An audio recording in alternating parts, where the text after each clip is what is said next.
Hello everyone, हमारे YouTube channel आर्य institute 1 में आप सभी का स्वागत है।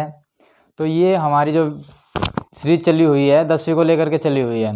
10वीं के एग्ज़ाम में जो हमारा मैथ पूछा जाता है उसके लिए मैं पढ़ा रहा हूँ। वे भी हमारी सीरीज चली हुई है जिसमें मैंने पीछे 4 वीडियो तो अपलोड कर दी और ये आज की वीडियो है 5वीं वीडियो। तो जिसने हमारी वे पीछे वाली वीडियो ना देखी हो पहले जाकर वे वीडियो ज़रूर देख लिए, उसके बाद आप ये 5वीं वीडियो देखें क्योंकि ये आपके लिए बहुत ज़्यादा इजी हो जाएगी उनको देखने के बाद। इसमें मैं क्या करा रहा हूँ, लैंग्वेज का क्वेश्चन करा रहा हूँ। तो बिना देरी करे हम यहाँ पे आज पढ़ाई करते हैं। क्वेश्चन ले रखा है आपके लिए अच्छा सा कि 2 अंकों की संख्या के अंकों का योग 9 है। इस संख्या का 9 गुना संख्या के अंकों को पलटने से बनी संख्या का 2 गुना है। जो ये सवाल है हमारे लैंग्वेज के चले हुए हैं 2 चर वाले रैखिक समीकरण युग जो वो है हमारा चैप्टर, उसमें से है ये सवाल जिसको हम इंग्लिश में बोलते हैं लीनियर इक्वेशन इन 2 वेरिएबल्स। तो उसमें से मैंने सवाल लिया है 2 अंकों की संख्या के अंकों का योग 9 है। इस संख्या का 9 गुना संख्या के अंकों को पलटने से बनी संख्या का 2 गुना है, वह संख्या ज्ञात कीजिए। तो संख्या ज्ञात करा रहा है। तो पहले हम देखो ये बता रहा है कि 2 अंकों की संख्या है। तो 2 अंकों की संख्या कैसी होती है? जैसे आपको पता है कि 10 से लेकर 99 तक की क्या है, सभी संख्याएं क्या है, 2 अंकों की है। अब 2 अंकों में क्या होता है, ये जो होता है ये तो इकाई अंक होता है जिसको बोलते हैं हम वंस प्लेस डिजिट, और ये जो होता है ये हमारा दहाई अंक होता है जिसको बोलते हैं हम टेंस प्लेस डिजिट। अब आपको पता है इसको हम लिख सकते हैं 90 + 9, 90 + 9 लिख सकते हैं ना, जिसमें इकाई अंक और दहाई अंक ही है। तो ऐसे ही हमें मानना पड़ेगा संख्या क्या आने से ने, तो माना संख्या का इकाई अंक पहले मान लेंगे हम, जो हमसे पूछा गया है इकाई अंक मानेंगे हम y। संख्या का इकाई अंक हमने y मान लिया और संख्या का जो हमारा नंबर है उसका दहाई अंक यानी टेंस प्लेस जो डिजिट है वो दहाई अंक क्या मान लिया हमने x। तब हमारी संख्या क्या होगी, तब हमारी संख्या बनेगी 10x + y। अब आपका होगा कि ये 10 की मल्टीप्लाई x में क्यों की है, तो देखो यहाँ पे समझते हैं। इसी चीज़ को समझाने के लिए मैंने ये लिखा था कि 99 को हम क्या लिखते हैं, इकाई और दहाई अंक में हमने तोड़ लिया ये 90 + 9 लिख देंगे। तो जो हमारा इकाई अंक है उसमें तो हम मल्टीप्लाई 1 की रखते हैं, हालांकि करो या ना करो जबकि कोई दिक्कत नहीं है। लेकिन 90 में हमें क्या करना होता है, जो हमारा सेकंड डिजिट है यानी कि दहाई अंक पे है 9, इसमें क्या है 10 की मल्टीप्लाई है। भाई 10 की मल्टीप्लाई है तभी तो 90 आया, 10 की मल्टीप्लाई है तभी तो 90 आया। तो जो हमारा टेंस प्लेस वैल्यू होती है ना, टेंस प्लेस डिजिट होती है, उसमें हमारी 10 की वैल्यू रहती है 10 की गुणा होती है जो हमारा दहाई अंक होता है उसमें। तो हमारा दहाई अंक कौन था, x। तो x में हमने क्या कर लिया, यहाँ पे 10 की गुणा कर ली और प्लस y। ये हमारी हो गई पूरी संख्या जो हमें ज्ञात करनी है। तो अब कह रहा था कि 2 अंकों की संख्या है वो हमने बना ली, संख्या के अंकों का योग 9 है। अब देखो संख्या के अंक कौन कौन से लिए थे हमने, y और x लिए थे ना। तो दोनों का अंक जोड़ लो, दहाई अंक x और प्लस इकाई अंक y बराबर कितना बता रहा है 9। यहाँ से हमारी फर्स्ट इक्वेशन मिल गई। अब दूसरी क्या कह रहा है कि इस संख्या का 9 गुना, भाई इस संख्या का तो 9 गुना, सॉरी इस संख्या का 9 गुना संख्या के अंकों को पलटने से बनी संख्या का 2 गुना। अब इसने एक बात कह दी कि संख्या के अंकों को पलटने से बनी संख्या, तो हम पहले यही बना लेंगे। संख्या के अंक पलटने हैं, y आ जाएगा x की जगह और x आ जाएगा y की जगह।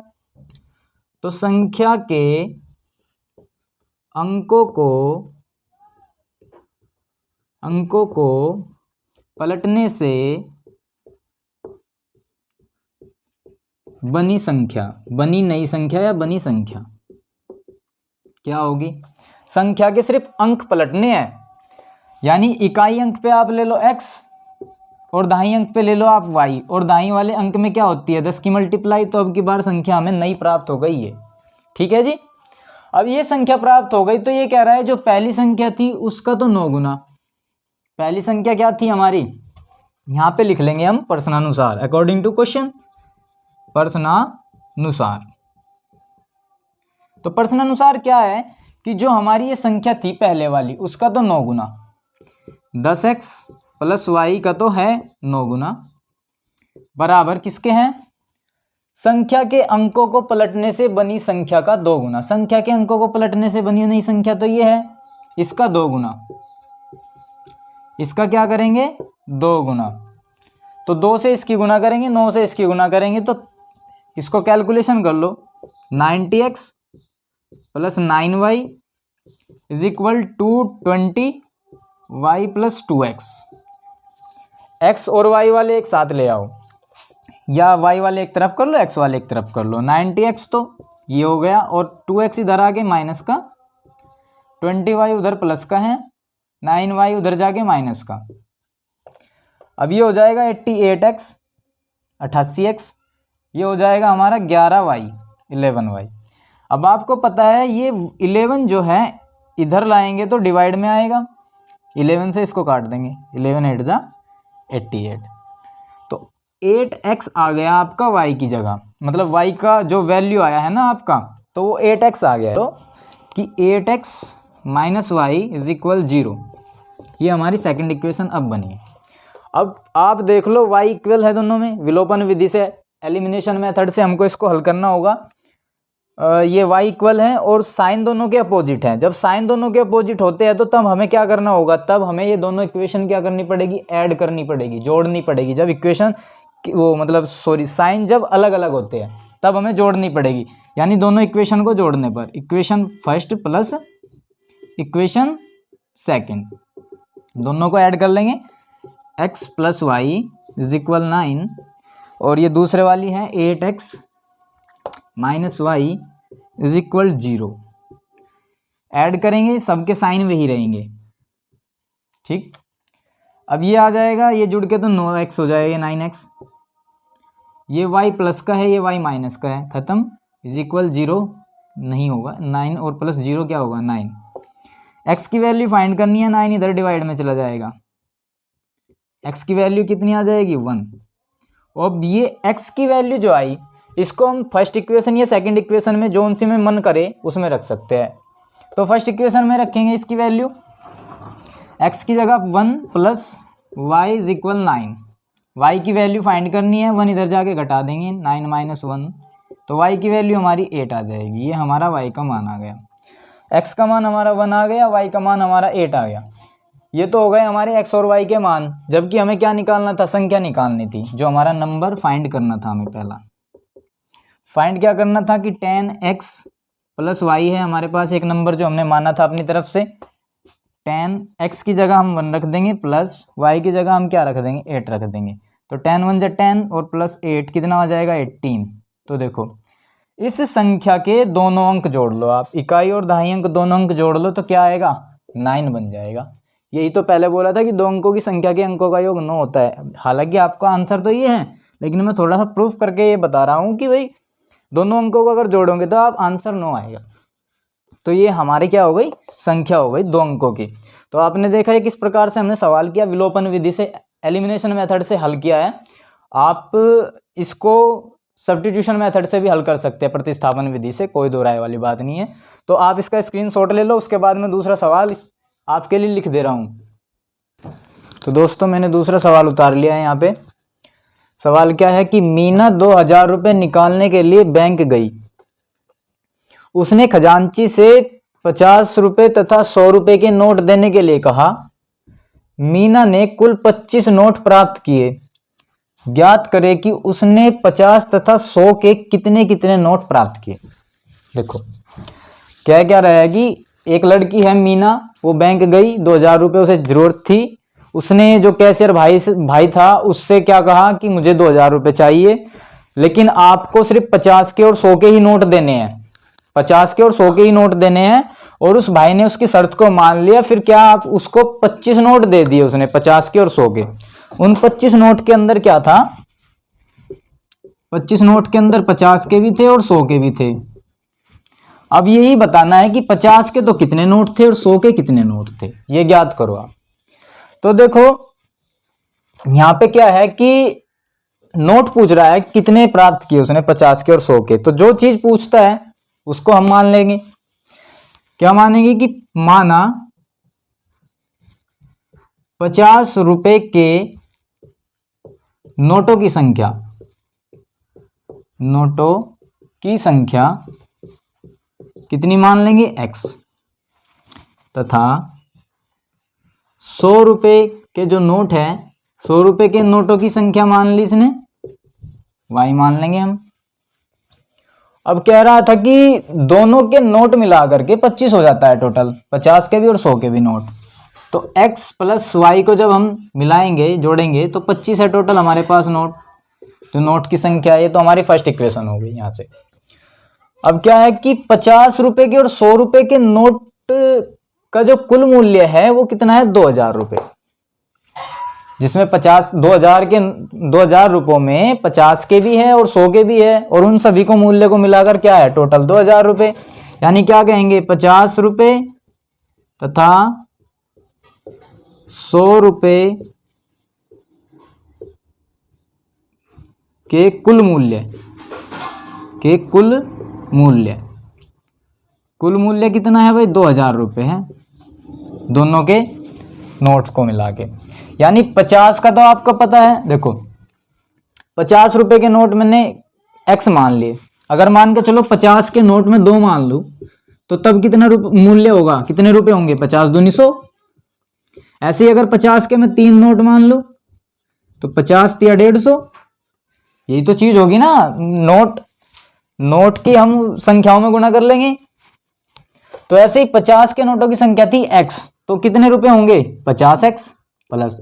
ऐसे ही 100 के नोटों की संख्या थी y, तो 100 रुपए के नोट थे, कितने थे, y थे, बराबर कितना हो जाएगा, 2000। ये आपको यहां से दूसरी इक्वेशन मिल जाएगी। दूसरी इक्वेशन मिलने से पहले आप इसमें थोड़ा सा कुछ कॉमन भी ले सकते हो। यहां से ले लो 50 कॉमन, x बचेगा प्लस 2y, यहाँ पे 2000 है, 2000 को आप क्या कर सकते हो, इस 50 से इधर भाग कर लो, x प्लस 2y, 2000 अपॉन में 50, 0 से 0, 5 चौक 20, और ये 0 एक पीछे आ जाएगी। तो x plus 2y is equal 40। ये आपकी सेकंड इक्वेशन आ गई। यहाँ से क्या आ गई, सेकंड इक्वेशन आ गई। First equation x plus y बराबर 25, second equation x plus 2y is equal 40। ये आपकी दो इक्वेशन है। तो आप इसमें चेक कर लो, आपको विलोपन विधि से हल करना है ना दोनों को, तो आप इनमें दोनों में चेक कर लो कि आपका x बराबर है या y बराबर है। तो x बराबर है और सेम साइन, इनके सामने चिन्ह कैसे है, सेम है, प्लस प्लस के है, तो संख्या आपस में इक्वेशन क्या होगी, घट जाएगी जब सेम चिन्ह की होती है। तो equation first minus equation second, equation first minus equation second कर लेंगे। तो x plus y is equal 25 first, और x plus 2y is equal 40, ये आपकी सेकंड इक्वेशन। घटा लेंगे, चिन्ह इनके सभी के क्या हो जाएंगे, इन सभी के चिन्ह क्या हो जाएंगे, विपरीत चिन्ह हो जाएंगे, माइनस माइनस माइनस, ये प्लस ये माइनस खत्म, ये माइनस का 2y, ये प्लस का 1y, तो माइनस का y आएगा, ये माइनस का 40 और ये प्लस का 25, माइनस के 15 आ जाएगा। कितना आ जाएगा, माइनस के 15। तो माइनस से माइनस खत्म, y की वैल्यू आ गई आपकी 15, पॉजिटिव 15। y की वैल्यू आपकी 15 है, तो y की ये वैल्यू आप फर्स्ट इक्वेशन में रख लो, x प्लस 15 इज इक्वल क्या आ जाएगा, 25। x बराबर 25 में से इधर घटा लो आप 15 को, x बराबर आ जाएगा आपका 10। तो ये आपका x की वैल्यू आ गई, ये आपकी y की वैल्यू आ गई। आपको बताना था कि नोट कितने कितने हैं। तो 50 के नोट हमने कितने माने थे, x, यानी 50 के नोट तो हो गए, नोट जो हो गए वे तो हो गए 10। तो मूल्य कितना हो गया इनका, 50 गुना 10 बराबर 500, एक हो गया। दूसरा क्या था कि 100 के नोट y माने थे हमने, 100 के नोट y, तो मूल्य कितना होगा, 100 गुना y की जगह क्या रखेंगे, 15। तो बराबर 1500। 1500 और 500 टोटल कितने हो गए? ये 2000 ही तो हो गए, 2000 हो गए। तो आपको पता लग गया यहाँ पे सिर्फ आंसर इतना था कि 50 के नोट 10 और 100 के नोट 100 के नोट कितने? हाँ 100 के नोट आपके 15, ये वाले यहाँ पे 100 के नोट 15, ये आपका आंसर हो गया। ठीक है, तो आपको अच्छा लगा होगा सवाल, उतार लीजिए जल्दी से, स्क्रीनशॉट खींच लिया करो। उसके बाद मैं दूसरा सवाल देखूँ अभी। तो बच्चों सवाल मैंने उतार लिया है। सवाल हमारा क्या है? किराए पर पुस्तकें देने वाले किसी पुस्तकालय का प्रथम 3 दिनों का एक नियत किराया है। एक पुस्तकालय की बात है, लाइब्रेरी जो पुस्तक जो है किराए पर देता है वो 3 दिनों का उसका एक नियत किराया है। उसके बाद प्रत्येक अतिरिक्त दिन का अलग किराया है। तो उससे 3 दिन को छोड़ करके जो अतिरिक्त दिन लेंगे किताब किराए पर, तो उनका किराया क्या होगा? अलग होगा बिल्कुल। सरिता ने 7 दिनों तक एक पुस्तक रखने के लिए 27 रुपये अदा किए, जबकि सुशी ने एक पुस्तक 5 दिनों तक रखने के लिए 21 रुपये अदा किए। तो नियत किराया और प्रत्येक अतिरिक्त दिन का किराया ज्ञात करें।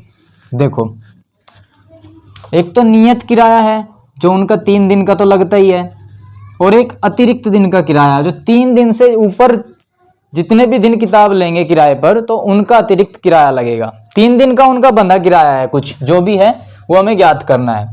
तो ज्ञात करेंगे, हमें मानना पड़ेगा पहले क्या कि माना नियत किराया, माना नियत किराया, नियत किराया क्या मान लेंगे? x रुपये, जो भी होंगे हमें नहीं पता। तथा अतिरिक्त किराया क्या होगा? अतिरिक्त दिन का या अतिरिक्त किराया हम मान लेंगे y रुपये, जो ज़्यादा दिन रखेंगे किताब को। तो इसने कहा था कि पुस्तकालय का प्रथम 3 दिनों का एक नियत किराया है, तो 3 दिन का नियत किराया लिखूंगा मैं यहाँ पे। 3 दिन का नियत किराया x रुपये, ये तो 3 दिन का हो गया बिल्कुल, x रुपये है। अतिरिक्त दिन के लिए y की हम मल्टीप्लाई करेंगे साथ साथ। उसके बाद प्रत्येक अतिरिक्त दिन का अलग किराया। सरिता ने 7 दिनों तक एक पुस्तक रखने के लिए 27 रुपये अदा किए। देखो सरिता की बात है यहाँ पे, तो सरिता ने पुस्तक रखी 7 दिन, तो 3 दिन का तो किराया हो गया उसका नियत यानी x प्लस बचे कितने दिन? 4 दिन। 4 दिन की हम y से मल्टीप्लाई कर देंगे। क्यों? क्योंकि 1 दिन का अतिरिक्त किराया y है, तो 4 दिन का अतिरिक्त किराया 4y होगा। और बराबर क्या है? उसने कितने रुपए जमा किए? 27 रुपये। ये आपकी फर्स्ट इक्वेशन है। फिर सुशी की बात है। सुशी क्या कहती है कि भाई मैं ले जा रही हूँ 5 दिन के लिए सिर्फ किताब, 5 दिन के लिए किताब ले जाओ। ठीक है, पुस्तकालय वाले ने कह दिया 5 दिन के लिए ले जाओ, 3 दिन का नियत किराया है, तो आपको तो 21 रुपये देने पड़ेंगे। 21 रुपये देने के लिए सुशी फिर क्या करेगी? 3 दिन का तो नियत किराया x है प्लस, और बाकी बचे कितने दिन? 2 दिन, तो 2 दिन का यानी 2y देगी अतिरिक्त किराया, और यहाँ पे टोटल 21 रुपये दे रही है वो। ये हो गई आपकी सेकंड इक्वेशन। तो ये सवाल मैं आपको होमवर्क के लिए देता हूँ, और इतना भी बता देता हूँ कि x जो है इनका बिल्कुल इक्वल है, दोनों की सेम साइन जो है सेम है। आपको क्या करना होगा? जब सेम साइन होंगे विलोपन विधि के द्वारा आपको माइनस कर देना है इन समीकरणों को। तो x और y का मान निकाल लोगे, नियत किराया 3 दिन का x आ जाएगा, अतिरिक्त दिन का किराया y आ जाएगा। आपको यही फाइंड करना है, ये आपको मैं होमवर्क के लिए देता हूँ। तो आई होप आपको ये वीडियो बहुत अच्छी लगी होगी। अगर आपने पूरी वीडियो देखी हो आराम से स्किप किए बिना, तो ठीक है, आज के लिए मैं यहाँ पे इतना ही रखता हूँ। आप जो है अगर मेरी वीडियो पर पहली बार आए हैं तो वीडियो को लाइक और चैनल को सब्सक्राइब जरूर कर दीजिए। तब तक हम अगली वीडियो में मिलते हैं। जय हिंद।